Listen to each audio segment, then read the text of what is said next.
transcendental knowledge.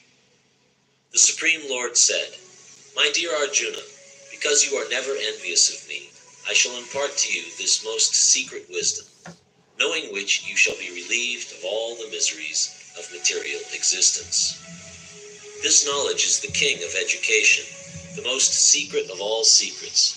It is the purest knowledge, and because it gives direct perception of the self by realization, it is the perfection of religion. It is everlasting, and it is joyfully performed. Those who are not faithful on the path of devotional service cannot attain me, O conqueror of foes, but return to birth and death in this material world. By me in my unmanifested form, this entire universe is pervaded. All beings are in me, but I am not in them. And yet everything that is created does not rest in me. Behold my mystic opulence. Although I am the maintainer of all living entities, and although I am everywhere, still myself is the very source of creation. As the mighty wind blowing everywhere always rests in ethereal space, know that in the same manner all beings rest in me. O son of Kunti, at the end of the millennium, every material manifestation enters into my nature. At the beginning of another millennium, by my potency, I again create. The whole cosmic order is under me. By my will it is manifested again and again, and by my will it is annihilated at the end. O Dhananjaya, all this work cannot bind me. I am ever detached, seated as though neutral. This material nature is working under my direction, O son of Kunti, and it is producing all moving and unmoving beings. By its rule, this manifestation is created and annihilated again and again. Fools deride me when I descend in the human form. They do not know my transcendental nature and my supreme dominion over all that be. Those who are thus bewildered are attracted by demoniac and atheistic views. In that deluded condition, their hopes for liberation, their fruit of activities, and their culture of knowledge are all defeated. O son of Pritha, those who are not deluded, the great souls, are under the protection of the divine nature. They are fully engaged in devotional service because they know me as the Supreme Personality of Godhead, original and inexhaustible. Always chanting my glories, endeavoring with great determination, bowing down before me, these great souls perpetually worship me with devotion.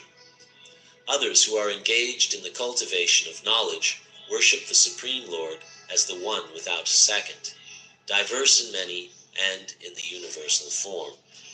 But it is I who am the ritual, I the sacrifice, the offering to the ancestors, the healing herb, the transcendental chant. I am the butter and the fire and the offering. I am the father of this universe, the mother, the support, and the grandsire. I am the object of knowledge, the purifier and the syllable Om. I am also the Rig, the Sama, and the Yajur Vedas. I am the goal, the sustainer, the master, the witness, the abode, the refuge, and the most dear friend. I am the creation and the annihilation, the basis of everything, the resting place, and the eternal seed. O Arjuna, I control heat, the rain, and the drought. I am immortality, and I am also death personified. Both being and non-being are in me.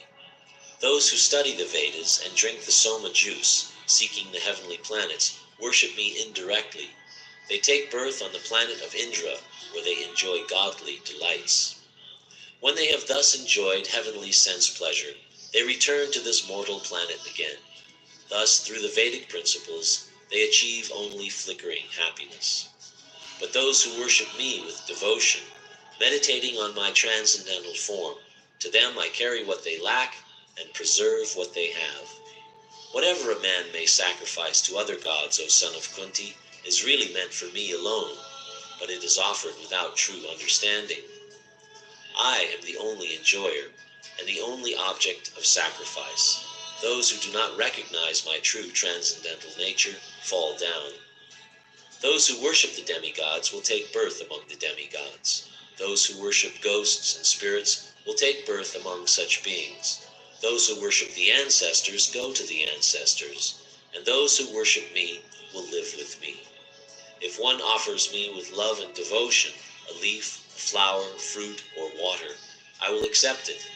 O son of Kunti, all that you do, all that you eat, all that you offer and give away, as well as all austerities that you may perform, should be done as an offering unto me. In this way you will be freed from all reactions to good and evil deeds, and by this principle of renunciation you will be liberated and come to me. I envy no one, nor am I partial to anyone. I am equal to all, but whoever renders service unto me in devotion is a friend, is in me, and I am also a friend to him. Even if one commits the most abominable actions, if he is engaged in devotional service, he is to be considered saintly, because he is properly situated. He quickly becomes righteous and attains lasting peace. O son of Kunti, declare it boldly that my devotee never perishes. O son of Krita, those who take shelter in me, though they be of lower birth, women, Vaishyas, merchants, as well as Sudras, workers, can approach the supreme destination. How much greater then are the Brahmanas, the righteous, the devotees, and saintly kings, who in this temporary miserable world engage in loving service unto me. Engage your mind always in thinking of me, offer obeisances and worship me. Being completely absorbed in me, surely you will come to me.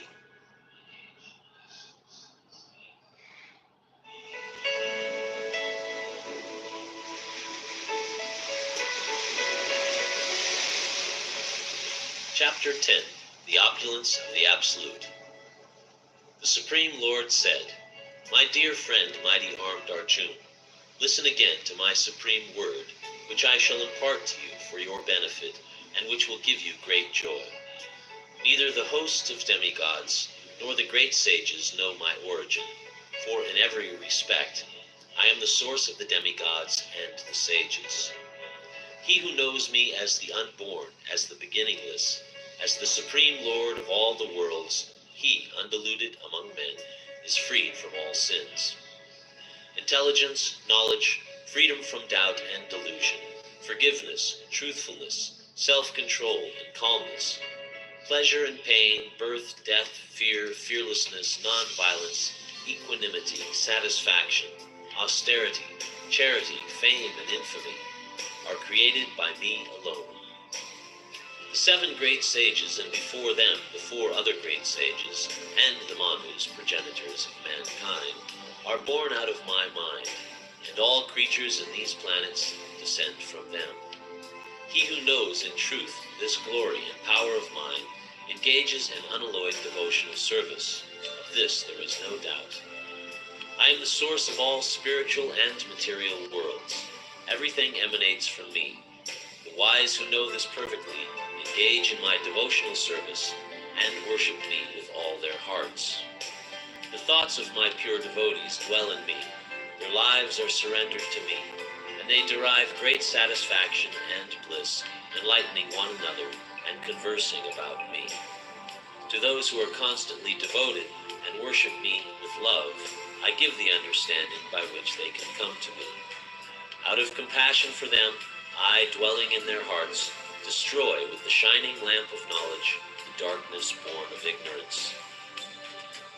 Arjuna said, You are the supreme Brahman, the ultimate, the supreme abode and purifier, the absolute truth, and the eternal divine person. You are the primal God, transcendental and original, and you are the unborn and all-pervading beauty. All the great sages such as Narada, Asita, Devala, and Vyas proclaim this of you, and now you yourself are declaring it to me. O Krishna, I totally accept as truth all that you have told me. Neither the gods nor demons, O Lord, know thy personality. Indeed, you alone know yourself by your own potencies, O origin of all, Lord of all beings, God of gods, O supreme person, Lord of the universe. Please tell me in detail of your divine powers by which you pervade all these worlds and abide in them. How should I meditate on you? In what various forms are you to be contemplated, O blessed Lord? Tell me again in detail, O Janardana, Krishna, of your mighty potencies and glories, for I never tire of hearing your ambrosial words. The blessed Lord said, Yes, I will tell you of my splendorous manifestations, but only of those which are prominent, O Arjun, for my opulence is limitless. I am the Self, O Gudakesha, seated in the hearts of all creatures. I am the beginning, the middle, and the end of all beings. Of the Adityas, I am Vishnu. Of lights, I am the radiant sun. I am Marichi of the Maruts, and among the stars I am the moon. Of the Vedas, I am the Samaveda. Of the demigods, I am Indra. Of the senses, I am the mind. And in living beings, I am the living force, knowledge. Of all the Rudras, I am Lord Shiva. Of the Yakshas and Rakshashas, I am the Lord of wealth, Kuvera. And of the Vasus, I am fire, Agni. And of the mountains, I am Meru. Of priests, O Arjuna, know me to be the chief, Brihaspati, the Lord of devotion. Of generals, I am Skanda, the Lord of war. And of bodies of water, I am the ocean. Of the great sages, I am Brigu. Of vibrations, I am the transcendental Om. Of sacrifices, I am the chanting of the holy names, Japa. And of immovable things, I am the Himalayas. Of all trees, I am the holy fig tree. And amongst sages and demigods, I am Narada. Of the singers of gods, Gandharvas, I am Chitrarata. And among perfected beings, I am the sage Kapila. Of horses know me to be Uchai Shrava, who rose out of the ocean, born of the elixir of immortality. Of lordly elephants, I am Airavata, and among men I am the monarch. Of weapons, I am the thunderbolt. Among cows, I am the Surabi, giver of abundant milk. Of procreators, I am Kandharpa, the god of love. And of serpents, I am Vasuki, the chief. Of celestial Naga snakes, I am Ananta. Of the aquatic deities, I am Varuna. Of departed ancestors, I am Aryama. And among the dispensers of law, I am Yama, the lord of death. Among the Daitya demons, I am the devoted Prahlad. Among subduers, I am Time. And among the beasts, I am the lion. Among birds, I am Garuda, the feathered carrier of Vishnu. Of purifiers, I am the wind. Of the wielders of weapons, I am Rama. Of fishes, I am the shark. And of flowing rivers, I am the Ganges. Of all creations, I am the beginning and the end, and also the middle, O Arjuna. Of all sciences, I am the spiritual science of the self, and among logicians, I am the conclusive truth. Of letters, I am the letter A, and among compounds, I am the dual word. I am also inexhaustible time, and of creators, I am Brahma, whose manifold faces turn everywhere. I am all-devouring death, and I am the generator of all things yet to be. Among women, I am fame, fortune, speech, memory, intelligence, faithfulness, and patience. Of hymns, I am the Brihat Sama, sung to the Lord Indra, and of poetry, I am the Gayatri verse, sung daily by Brahmanas. Of months, I am November and December, and of seasons, I am flower-bearing spring. I am also the gambling of cheats, and of the splendid, I am the splendor. I am victory, I am adventure, and I am the strength of the strong. Of the descendants of Vrishni, I am Vasudev, and of the Pandavas, I am Arjun. Of the sages, I am Vyas, and among great thinkers, I am Ushana. Among punishments, I am the rod of chastisement, and of those who seek victory, I am morality. Of secret things, I am silence, and of the wise, I am wisdom. Furthermore, O Arjuna, I am the generating seed of all existence. There is no being, moving or unmoving, that can exist without me. O mighty conqueror of enemies, there is no end to my divine manifestations. What I have spoken to you is but a mere indication of my infinite opulences. Know that all beautiful, glorious, and mighty creations spring from but a spark of my splendor. But what need is there, Arjun, for all this detailed knowledge? With a single fragment of myself, I pervade and support this entire universe.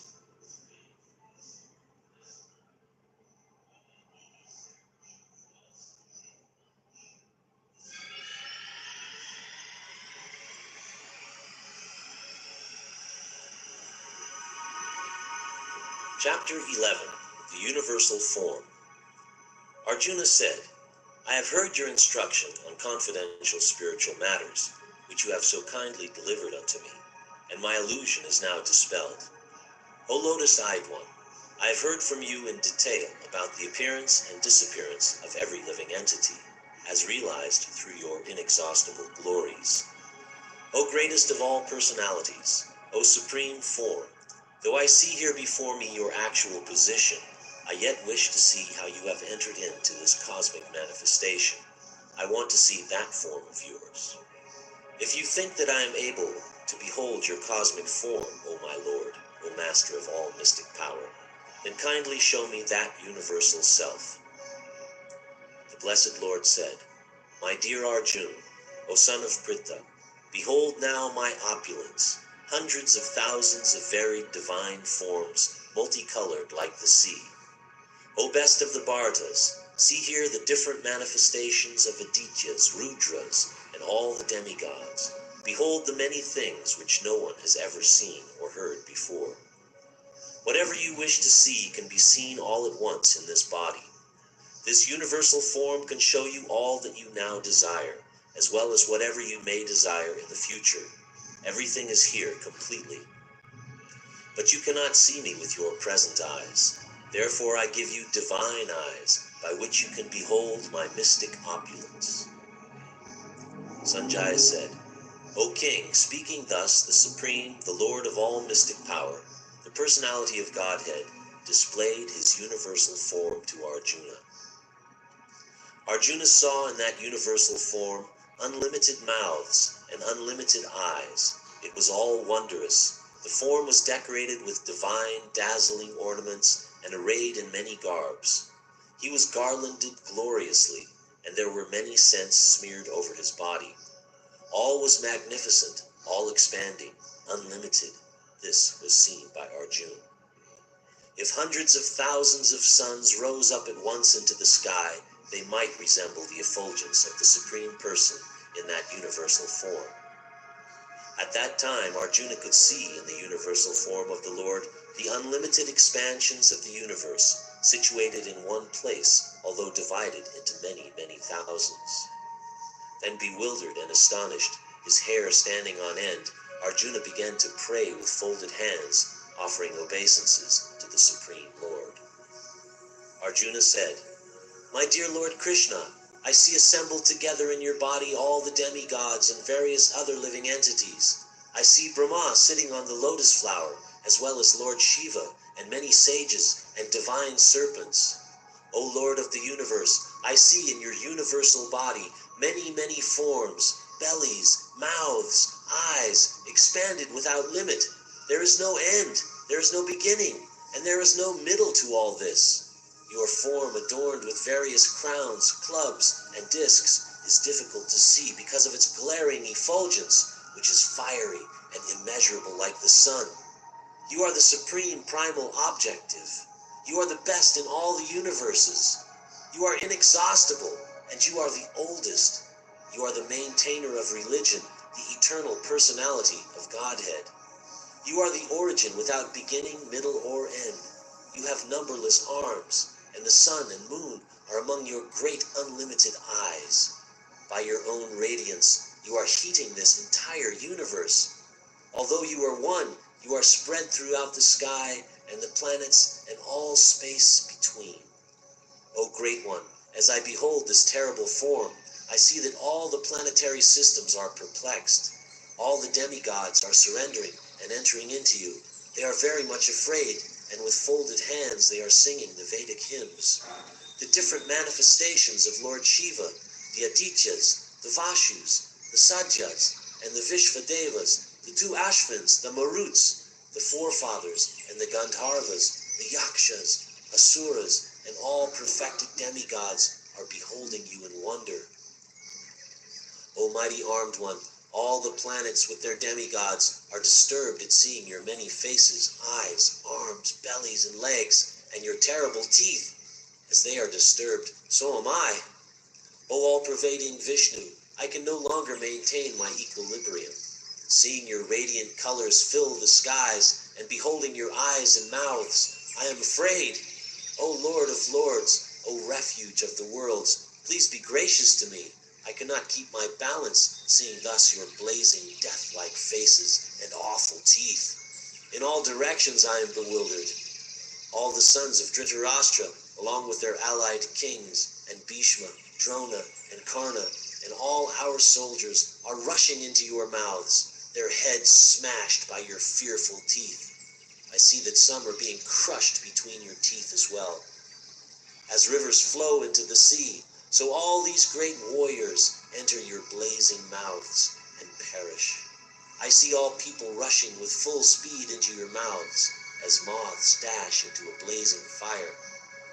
O Vishnu, I see you're devouring all people in your flaming mouths and covering the universe with your immeasurable rays, scorching the worlds you are manifest. O Lord of lords, so fierce of form, please tell me who you are. I offer my obeisances unto you. Please be gracious to me. I do not know what your mission is, and I desire to hear of it. The blessed Lord said, Time I am, destroyer of the worlds, and I have come to engage all people.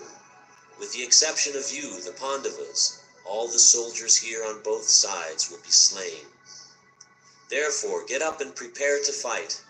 After conquering your enemies, you will enjoy a flourishing kingdom. They are already put to death by my arrangement, and you, O Savyasachin, can be but an instrument in the fight. The blessed Lord said, All the great warriors, Drona, Bhishma, Jayadratha, Karna, are already destroyed. Simply fight, and you will vanquish your enemies. Sanjaya said to Dhritarashtra, O king, after hearing these words from the Supreme Personality of Godhead, Arjuna trembled, fearfully offered obeisances with folded hands, and began falteringly to speak as follows. O Rishikesh, the world becomes joyful upon hearing your name, and thus everyone becomes attached to you.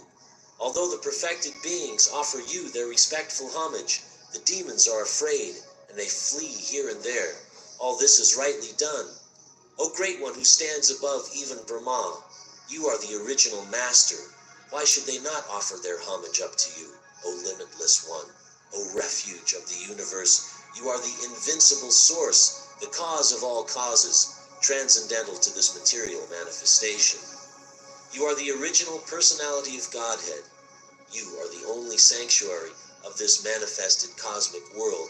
You know everything, and you are all that is knowable. You are above the material modes. O limitless form, this whole cosmic manifestation is pervaded by you. You are air, fire, water, and you are the moon. You are the supreme controller and the grandfather. Thus I offer my respectful obeisances unto you 1,000 times, and again, and yet again.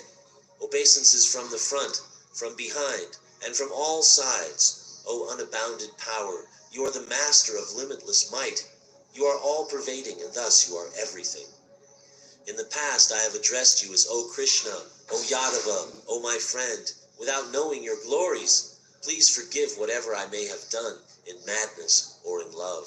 I have dishonored you many times while relaxing or while lying on the same bed or eating together, sometimes alone and sometimes in front of many friends. Please excuse me for all my offenses. You are the father of this complete cosmic manifestation, the worshipable chief, the spiritual master. No one is equal to you, nor can anyone be one with you. Within the three worlds, you are immeasurable. You are the supreme Lord to be worshipped by every living being. Thus I fall down to offer you my respects and ask your mercy. Please tolerate the wrongs that I may have done to you, and bear with me as a father with a son, or a friend with his friend, or a lover with his beloved. After seeing this universal form, which I have never seen before, I am gladdened, but at the same time my mind is disturbed with fear.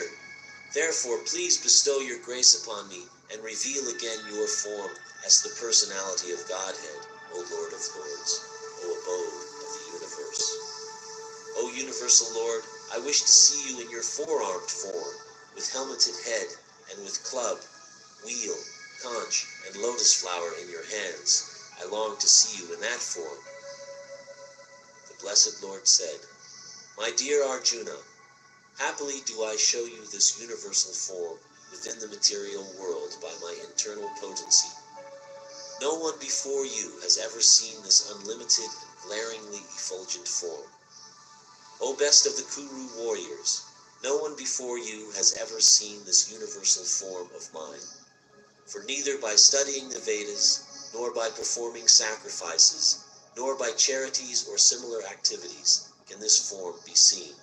Only you have seen this. Your mind has been perturbed upon seeing this horrible feature of mine. Now let it be finished. My devotee, be free from all disturbance. With a peaceful mind, you can now see the form you desire. Sanjaya said to Dhritarashtra, the Supreme Personality of Godhead, Krishna, while speaking thus to Arjuna, displayed his real four-armed form, and at last he showed him his two-armed form, thus encouraging the fearful Arjuna. When Arjuna thus saw Krishna in his original form, he said, seeing this human-like form so very beautiful, my mind is now pacified, and I am restored to my original nature. The Blessed Lord said, my dear Arjuna, the form which you now are seeing is very difficult to behold. Even the demigods are ever seeking the opportunity to see this form, which is so dear. The form which you are seeing with your transcendental eyes cannot be understood simply by studying the Vedas, nor by undergoing serious penances, nor by charity, nor by worship. It is not by these means that one can see me as I am. My dear Arjuna, only by undivided devotional service can I be understood as I am standing before you, and can thus be seen directly. Only in this way can you enter into the mysteries of my understanding. My dear Arjuna, one who is engaged in my pure devotional service, free from the contaminations of previous activities and from mental speculation, who is friendly to every living entity, certainly comes to me.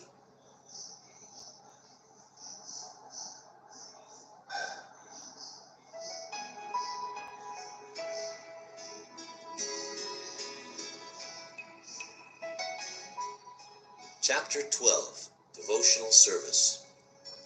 Arjuna inquired, which is considered to be more perfect, those who are properly engaged in your devotional service, or those who worship the impersonal Brahman, the unmanifested? The Blessed Lord said, he whose mind is fixed on my personal form, always engaged in worshipping me with great and transcendental faith, is considered by me to be most perfect. But those who fully worship the unmanifested, that which lies beyond the perception of the senses, the all-pervading, inconceivable, fixed, and immovable, the impersonal conception of the absolute truth, by controlling the various senses and being equally disposed to everyone, such persons, engaged in the welfare of all, at last achieve me. For those whose minds are attached to the unmanifested impersonal feature of the Supreme, advancement is very troublesome. To make progress in that discipline is always difficult for those who are embodied. For one who worships me, giving up all his activities unto me, and being devoted to me without deviation, engaged in devotional service, and always meditating upon me, who has fixed his mind upon me, O son of Pritha, for him I am the swift deliverer from the ocean of birth and death. Just fix your mind upon me, the Supreme Personality of Godhead, and engage all your intelligence in me. Thus you will live in me always, without a doubt. My dear Arjuna, O winner of wealth, if you cannot fix your mind upon me without deviation, then follow the regulated principles of Bhakti Yoga. In this way you will develop a desire to attain to me. If you cannot practice the regulations of Bhakti Yoga, then just try to work for me, because by working for me, you will come to the perfect stage. If, however, you are unable to work in this consciousness, then try to act giving up all results of your work and try to be self-situated. If you cannot take to this practice, then engage yourself in the cultivation of knowledge. Better than knowledge, however, is meditation, and better than meditation is renunciation of the fruits of action. for by such renunciation one can attain peace of mind. One who is not envious, but who is a friend to all living entities, who does not think himself a proprietor, who is free from false ego and equal both in happiness and distress, who is always satisfied and engaged in devotional service with determination, and whose mind and intelligence are in agreement with me, he is very dear to me. He for whom no one is put into difficulty, and who is not disturbed by anxiety, who is steady in happiness and distress, is very dear to me. A devotee who is not dependent on the ordinary course of activities, who is pure, expert, without cares, free from all pains, and who does not strive for some result, is very dear to me. One who neither grasps pleasure or grief, who neither laments nor desires, and who renounces both auspicious and inauspicious things, is very dear to me. One who is equal to friends and enemies, who is equiposed in honor and dishonor, heat and cold, happiness and distress, fame and infamy, who is always free from contamination, always silent and satisfied with anything, who doesn't care for any residence, who is fixed in knowledge and engaged in devotional service, is very dear to me. He who follows this imperishable path of devotional service, and who completely engages himself with faith, making me the supreme goal, is very, very dear to me.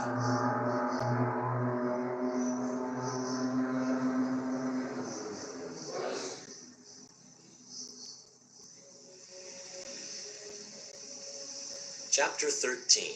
Nature, the Enjoyer, and Consciousness. Arjuna said, O my dear Krishna, I wish to know about Prakriti, nature, Purusha, the enjoyer, and the field and the knower of the field, and of knowledge and the end of knowledge. The blessed Lord then said, This body, O son of Kunti, is called the field, and one who knows this body is called the knower of the field. O scion of Bharata, you should understand that I am also the knower in all bodies, and to understand this body and its owner is called knowledge. That is my opinion. Now please hear my brief description of this field of activities and how it is constituted, what its changes are, whence it is produced, who that knower of the field of activities is, and what his influences are. That knowledge of the field of activities and of the knower of activities is described by various sages in various Vedic writings, especially in the Vedanta Sutra, and is presented with all reasoning as to cause and effect. The five great elements, false ego, intelligence, the unmanifested, the 10 senses, the mind, the 5 sense objects, desire, hatred, happiness, distress, the aggregate, the life symptoms, and convictions, all these are considered in summary to be the field of activities and its interactions. Humility, pridelessness, non-violence, tolerance, simplicity, approaching a bona fide spiritual master, cleanliness, steadiness, and self-control, renunciation of the objects of sense gratification, absence of false ego, the perception of the evil of birth, death, old age, and disease, non-attachment to children, wife, home, and the rest, and even-mindedness amid pleasant and unpleasant events, constant and unalloyed devotion to me, resorting to solitary places, detachment from the general mass of people, accepting the importance of self-realization, and philosophical search for the absolute truth. All these I thus declare to be knowledge, and what is contrary to these is ignorance. I shall now explain the knowable, knowing which you will taste the eternal. This is beginningless, and it is subordinate to me. It is called Brahman, the spirit, and it lies beyond the cause and effect of this material world. Everywhere are his hands and legs, his eyes and faces, and he hears everything. In this way the supersoul exists. The Supersoul is the original source of all senses, yet he is without senses. He is unattached, although he is the maintainer of all living beings. He transcends the modes of nature, and at the same time he is the master of all modes of material nature. The supreme truth exists both internally and externally, in the moving and non-moving. He is beyond the power of the material senses to see or to know. Although far, far away, he is also near to all. Although the Supersoul appears to be divided, he is never divided. He is situated as one. Although he is the maintainer of every living entity, it is to be understood that he devours and develops all. He is the source of light in all luminous objects. He is beyond the darkness of matter and is unmanifested. He is knowledge. He is the object of knowledge, and he is the goal of knowledge. He is situated in everyone's heart. Thus the field of activities, the body, knowledge, and the knowable have been summarily described by me. Only my devotees can understand this thoroughly and thus attain to my nature. Material nature and the living entities should be understood to be beginningless. Their transformations and the modes of matter are products of material nature. Nature is said to be the cause of all material activities and effects, whereas the living entity is the cause of the various sufferings and enjoyments in this world. The living entity in material nature thus follows the ways of life, enjoying the three modes of nature. This is due to his association with that material nature. Thus he meets with good and evil amongst various species. Yet in this body there is another, a transcendental enjoyer who is the Lord, the supreme proprietor, who exists as the overseer and permitter, and who is known as the Supersoul. One who understands this philosophy concerning material nature, the living entity, and the interaction of the modes of nature is sure to attain liberation. He will not take birth here again, regardless of his present position. That Supersoul is perceived by some through meditation, by some through the cultivation of knowledge, and by others through working without fruitive desire. Again, there are those who, although not conversant in spiritual knowledge, begin to worship the Supreme Person upon hearing about him from others. Because of their tendency to hear from authorities, they also transcend the path of birth and death. O chief of the Bhartas, whatever you see in existence, both moving and unmoving, is only the combination of the field of activities and the knower of the field. One who sees the Supersoul accompanying the individual soul in all bodies, and who understands that neither the soul nor the Supersoul is ever destroyed, actually sees. One who sees the Supersoul in every living being, and equal everywhere, does not degrade himself by his mind. Thus he approaches the transcendental destination. One who can see that all activities are performed by the body, which is created of material nature, and sees that the self does nothing, actually sees. When a sensible man ceases to see different identities, which are due to different material bodies, he attains to the Brahman conception. Thus he sees that beings are expanded everywhere. Those with the vision of eternity can see that the soul is transcendental, eternal, and beyond the modes of nature. Despite contact with the material body, O Arjuna, the soul neither does anything nor is entangled. The sky, due to its subtle nature, does not mix with anything, although it is all-pervading. Similarly, the soul situated in Brahman vision does not mix with the body, though situated in that body. O son of Bharata, as the sun alone illuminates all this universe, so does the living entity, one within the body, illuminate the entire body by consciousness.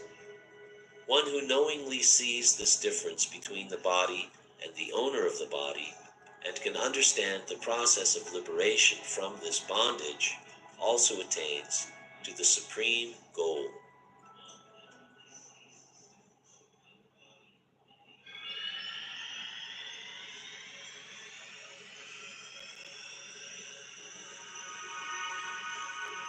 Chapter 14. The Three Modes of Material Nature. The Blessed Lord said, "Again I shall declare to you this supreme wisdom, the best of all knowledge, knowing which all the sages have attained to supreme perfection. By becoming fixed in this knowledge, one can attain to the transcendental nature, which is like my own nature.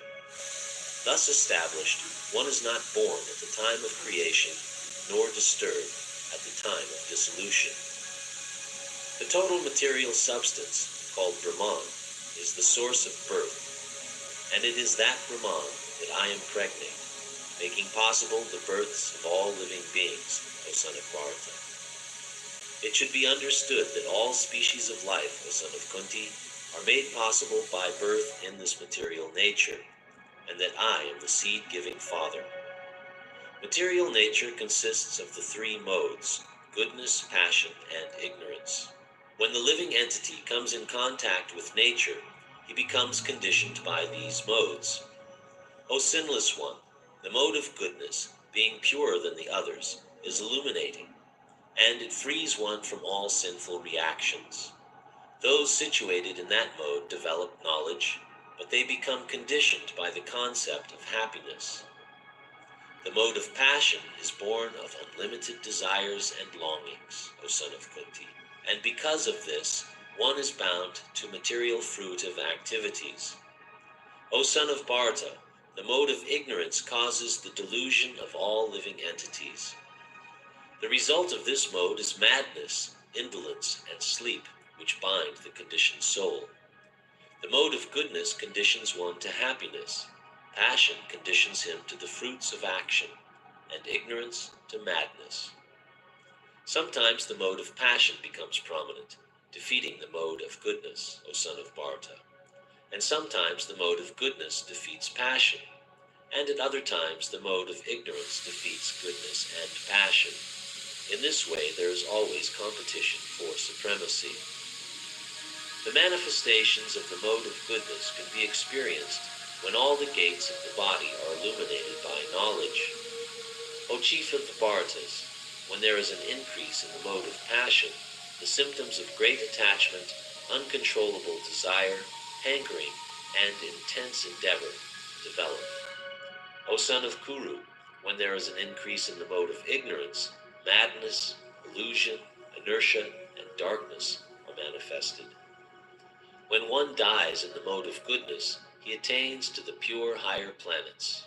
When one dies in the mode of passion, he takes birth among those engaged in fruitive activities. And when he dies in the mode of ignorance, he takes birth in the animal kingdom. By acting in the mode of goodness, one becomes purified. Works done in the mode of passion result in distress, and actions performed in the mode of ignorance result in foolishness. From the mode of goodness, real knowledge develops. From the mode of passion, grief develops. And from the mode of ignorance, foolishness, madness, and illusion develop. Those situated in the mode of goodness gradually go upward to the higher planets. Those in the mode of passion live on the earthly planets, and those in the mode of ignorance go down to the hellish worlds. When you see that there is nothing beyond these modes of nature in all activities, and that the Supreme Lord is transcendental to all these modes, then you can know my spiritual nature. When the embodied being is able to transcend these three modes, he can become free from birth, death, old age, and their distresses, and can enjoy nectar even in this life. Arjuna inquired, O my dear Lord, by what symptoms is one known who is transcendental to these modes? What is his behavior, and how does he transcend the modes of nature? The Blessed Lord said, He who does not hate illumination, attachment, and delusion when they are present, nor longs for them when they disappear, who is seated like one unconcerned, being situated beyond these material reactions and the modes of nature, who remains firm, knowing that the modes alone are active, who regards alike pleasure and pain, who looks on a clod, a stone, a piece of gold with an equal eye, who is wise and holds praise and blame to be the same, who is unchanged in honor and dishonor, who treats a friend and foe alike, who has abandoned all fruit of undertakings. Such a man is said to have transcended the modes of nature. One who engages in full devotional service, who does not fall down in any circumstance, at once transcends the modes of material nature, and thus comes to the level of Brahman. And I am the basis of the impersonal Brahman, which is the constitutional position of ultimate happiness, and which is immortal, imperishable, and eternal.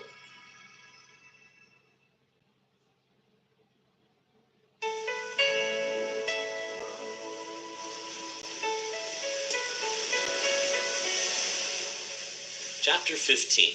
The Yoga of the Supreme Person. The Blessed Lord said, "There is a banyan tree which has its roots upward and its branches down, and whose leaves are the Vedic hymns. One who knows this tree is the knower of the Vedas. The branches of this tree extend downward and upward, nourished by the three modes of material nature. The twigs are the objects of the senses. This tree also has roots going down, and these are bound to the fruits of actions of human society. The real form of this tree cannot be perceived in this world. No one can understand where it ends, where it begins, or where its foundation is. But with determination one must cut down this tree with the weapon of detachment. So doing, one must seek that place from which, having once gone, one never returns, and there surrender to that Supreme Personality of Godhead, from whom everything has begun and in whom everything is abiding since time immemorial.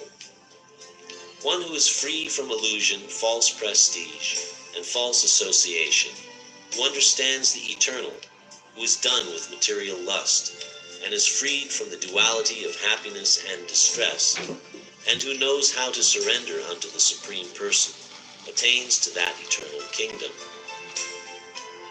That abode of mine is not illumined by the sun or moon, nor by electricity. One who reaches it never returns to this material world. The living entities in this conditioned world are my eternal fragmental parts. Due to conditioned life, they are struggling very hard with the six senses, which include the mind. The living entity in the material world carries his different conceptions of life from one body to another, as the air carries aromas. The living entity, thus taking another gross body, obtains a certain type of ear, tongue, and nose, and sense of touch, which are grouped about the mind. He thus enjoys a particular set of sense objects. The foolish cannot understand how a living entity can fill his body, nor can they understand what sort of body he enjoys under the spell of the modes of nature. But one whose eyes are trained in knowledge can see all this. The endeavoring transcendentalist, who is situated in self-realization, can see all this clearly. But those who are not situated in self-realization cannot see what is taking place, though they may try to. The splendor of the sun, which dissipates the darkness of this whole world, comes from me, and the splendor of the moon and the splendor of fire are also from me. I enter into each planet, and by my energy they stay in orbit. I become the moon and thereby supply the juice of life to all vegetables. I am the fire of digestion in every living body, and I am the air of life, outgoing and incoming, by which I digest the four kinds of foodstuff. I am seated in everyone's heart, and from me comes remembrance, knowledge, and forgetfulness. By all the Vedas am I to be known. Indeed, I am the compiler of the Vedanta, and I am the knower of the Vedas. There are two classes of beings, the fallible and the infallible. In the material world, every entity is fallible. and in the spiritual world every entity is called infallible. Besides these two, there is the greatest living personality, the Lord himself, who has entered into these worlds and is maintaining them. Because I am transcendental, beyond both the fallible and the infallible, and because I am the greatest, I am celebrated both in the world and in the Vedas as that Supreme Person. Whoever knows me as the Supreme Personality of Godhead, without doubting, is to be understood as the knower of everything, and he therefore engages himself in full devotional service, O son of Bharata. This is the most confidential part of the Vedic scriptures, O sinless one, and it is disclosed now by me. Whoever understands this will become wise, and his endeavors will know perfection.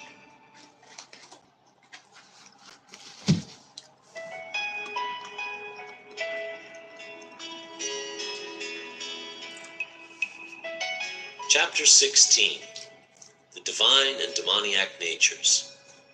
The Blessed Lord said, fearlessness, purification of one's existence, cultivation of spiritual knowledge, charity, self-control, performance of sacrifice, study of the Vedas, austerity and simplicity, non-violence, truthfulness, freedom from anger, renunciation, tranquility, aversion to fault-finding, compassion, and freedom from covetousness, gentleness, modesty, and steady determination, vigor, forgiveness, fortitude, cleanliness, freedom from envy, and the passion for honor. These transcendental qualities, O son of Bharata, belong to godly men endowed with divine nature. Arrogance, pride, anger, conceit, harshness, and ignorance, these qualities belong to those of demoniac nature, O son of Pritha. The transcendental qualities are conducive to liberation, whereas the demoniac qualities make for bondage. Do not worry, O son of Pandu, for you are born with the divine qualities. O son of Pritha, in this world there are two kinds of created beings. One is called the divine, and the other demoniac. I have already explained to you at length the divine qualities. Now hear from me of the demoniac.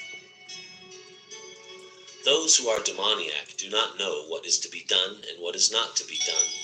Neither cleanliness nor proper behavior nor truth is found in them. They say that this world is unreal, that there is no foundation, and that there is no God in control. It is produced of sex desire and has no cause other than lust. Following such conclusions, the demoniac, who are lost to themselves and who have no intelligence, engage in unbeneficial, horrible works meant to destroy the world. The demoniac, taking shelter of insatiable lust, pride, and false prestige, and thus being illusioned, are always sworn to unclean work, attracted by the impermanent. They believe that to gratify the senses unto the end of life is the prime necessity of human civilization. Thus there is no end to their anxiety.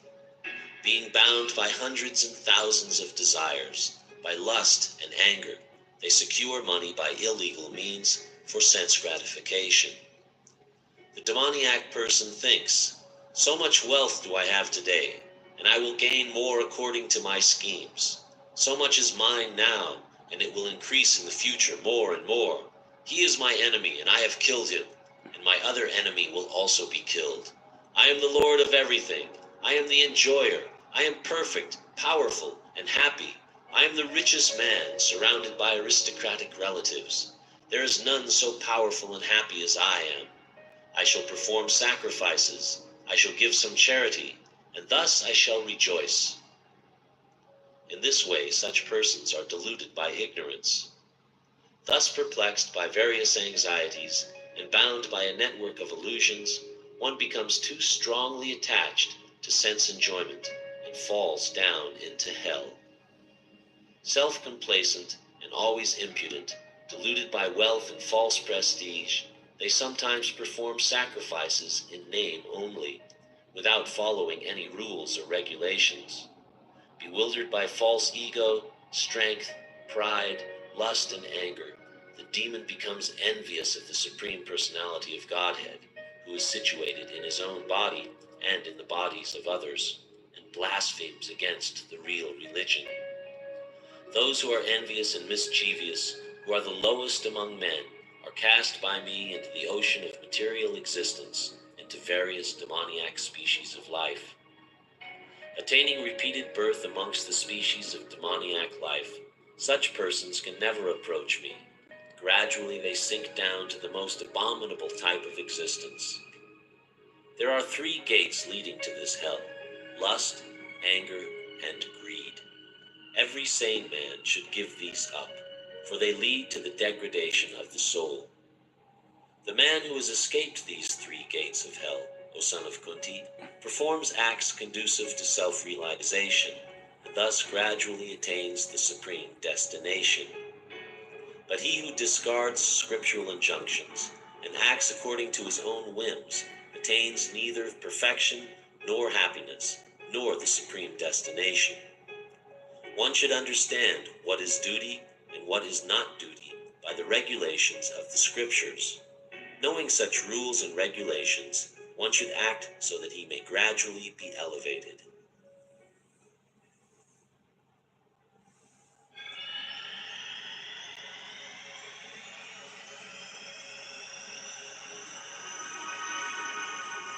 Chapter 17.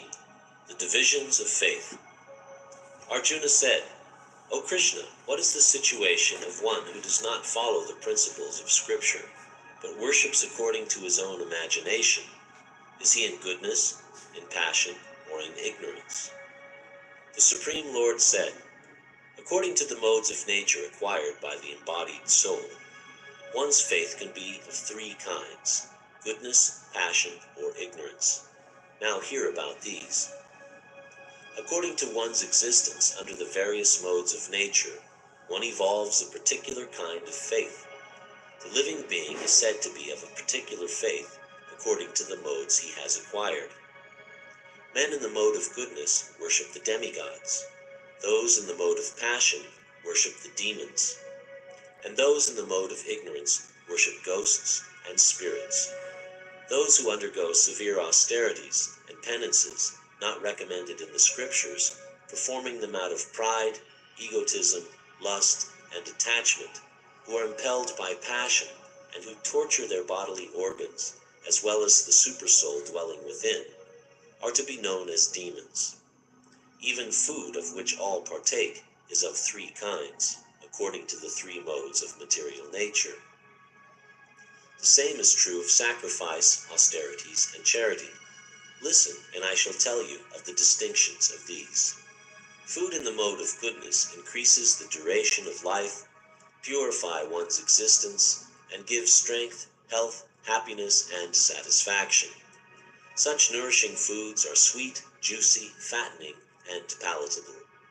Foods that are too bitter, too sour, salty, pungent, dry, and hot are liked by people in the modes of passion.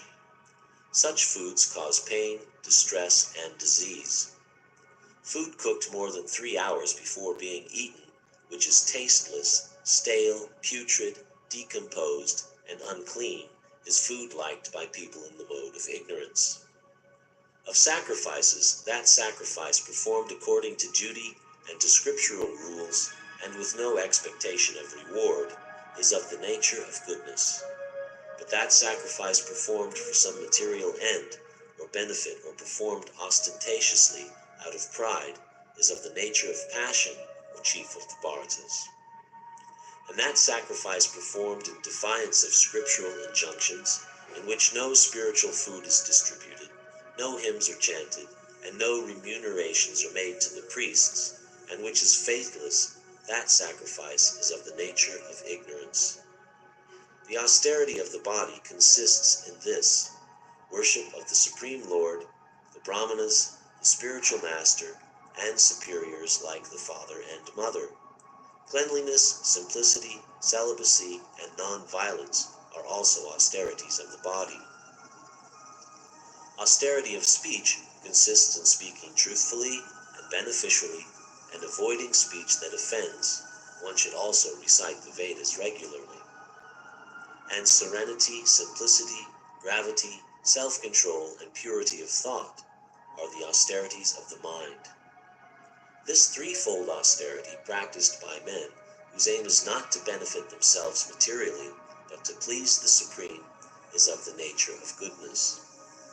Those ostentatious penances and austerities which are performed in order to gain respect, honor, and reverence are said to be in the mode of passion. They are neither stable nor permanent. And those penances and austerities which are performed foolishly by means of obstinate self-torture or to destroy or injure others are said to be in the mode of ignorance. That gift which is given out of duty, at the proper time and place, to a worthy person, and without expectation of return, is considered to be charity in the mode of goodness. But charity performed with the expectation of some return, or with a desire for fruit of results, or in a grudging mood, is said to be charity in the mode of passion. And charity performed at an improper place and time, and given to unworthy persons, without respect, and with contempt, is charity in the mode of ignorance.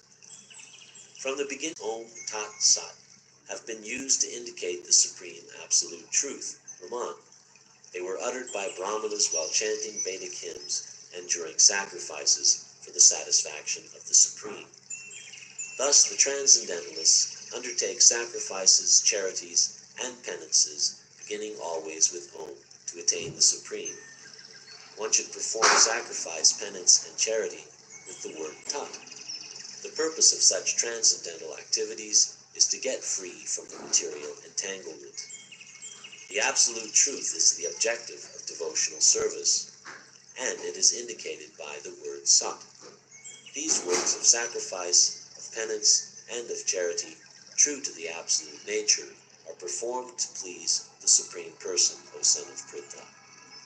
But sacrifices, austerities, and charities performed without faith in the Supreme are non-permanent, O son of Pritha, regardless of whatever rites are performed. They are called asat and are useless both in this life and the next.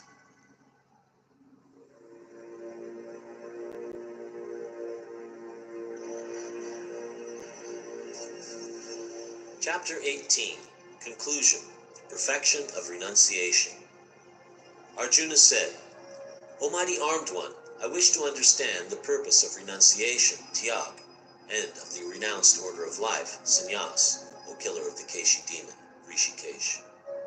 The Supreme Lord said, to give up the result of all activities is called renunciation, tyag, by the wise, and that state is called the renounced order of life, sannyas, by great learned men. Some learned men declare that all kinds of fruit of activities should be given up, but there are yet other sages who maintain that the acts of sacrifice, charity, and penance should never be abandoned. O best of the Bharatas, hear from me now about renunciation. O tiger among men, there are three kinds of renunciation declared in the scriptures. Acts of sacrifice, charity, and penance are not to be given up, but should be performed. Indeed, sacrifice, charity, and penance purify even the great souls. All these activities should be performed without any expectation of result. They should be performed as a matter of duty, O son of Pritha. That is my final opinion. Prescribed duties should never be renounced. If, by illusion, one gives up his prescribed duties, such renunciation is said to be in the mode of ignorance. Anyone who gives up prescribed duties as troublesome or out of fear is said to be in the mode of passion. Such action never leads to the elevation of renunciation. But he who performs his prescribed duties only because it ought to be done, and renounces all attachment to the fruit, his renunciation is of the nature of goodness, O Arjuna. Those who do not hate any inauspicious work, nor are attached to auspicious work situated in the mode of goodness, have no doubts about work. It is indeed impossible for an embodied being to give up all activities. Therefore it is said that he who renounces the fruits of action is one who has truly renounced.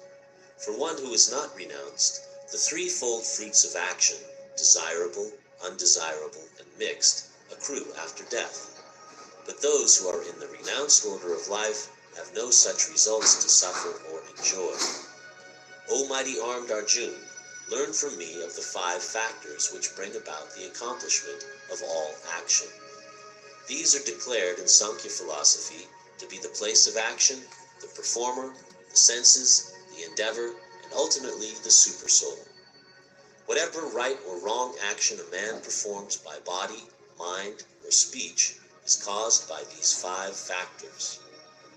Therefore, one who thinks himself the only doer, not considering the 5 factors, is certainly not very intelligent and cannot see things as they are. One who is not motivated by false ego, whose intelligence is not entangled, though he kills men in this world, is not the slayer, nor is he bound by his actions. Knowledge, the object of knowledge, and the knower are the 3 factors which motivate action. The senses, the work, and the doer comprise the 3-fold basis of action. In accordance with the 3 modes of material nature, there are 3 kinds of knowledge, action, and performers of action. Listen as I describe them. That knowledge by which undivided spiritual nature is seen in all existence, undivided in the divided, is knowledge in the mode of goodness. That knowledge by which a different type of living entity is seen to be dwelling in different bodies is knowledge in the mode of passion. And that knowledge by which one is attached to one kind of work as the all-in-all, without knowledge of the truth, and which is very meager, is said to be in the mode of darkness. As for actions, that action in accordance with duty, which is performed without attachment, without love or hate, by one who has renounced fruit of results, is called action in the mode of goodness.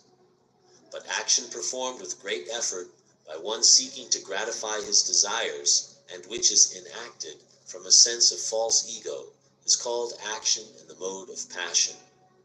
And that action performed in ignorance and delusion, without consideration of future bondage or consequences, which inflicts injury and is impractical, is said to be action in the mode of ignorance. The worker who is free from all material attachments and false ego, who is enthusiastic and resolute, and who is indifferent to success or failure, is a worker in the mode of goodness. But that worker who is attached to the fruits of his labor, and who passionately wants to enjoy them, who is greedy, envious, and impure, and moved by happiness and distress, is a worker in the mode of passion. And that worker who is always engaged in work against the injunctions of the Scripture, who is materialistic, obstinate, cheating, and expert in insulting others, who is lazy, always morose, and procrastinating, is a worker in the mode of ignorance. Now, O winner of wealth, please listen as I tell you in detail of the 3 kinds of understanding and determination according to the 3 modes of nature. O son of Pritha, that understanding by which one knows what ought to be done and what ought not to be done, what is to be feared and what is not to be feared, what is binding and what is liberating, that understanding is established in the mode of goodness. And that understanding which cannot distinguish between religious way of life and the irreligious, between action that should be done and action that should not be done, that imperfect understanding, O son of Pritha, is in the mode of passion. That understanding which considers irreligion to be religion and religion to be irreligion, under the spell of illusion and darkness, and strives always in the wrong direction, O Partha, is in the mode of ignorance.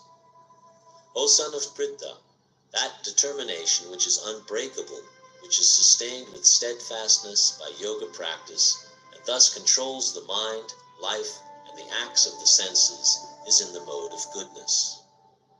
And that determination by which one holds fast to fruit of result in religion, economic development, and sense gratification is of the nature of passion, O Arjuna.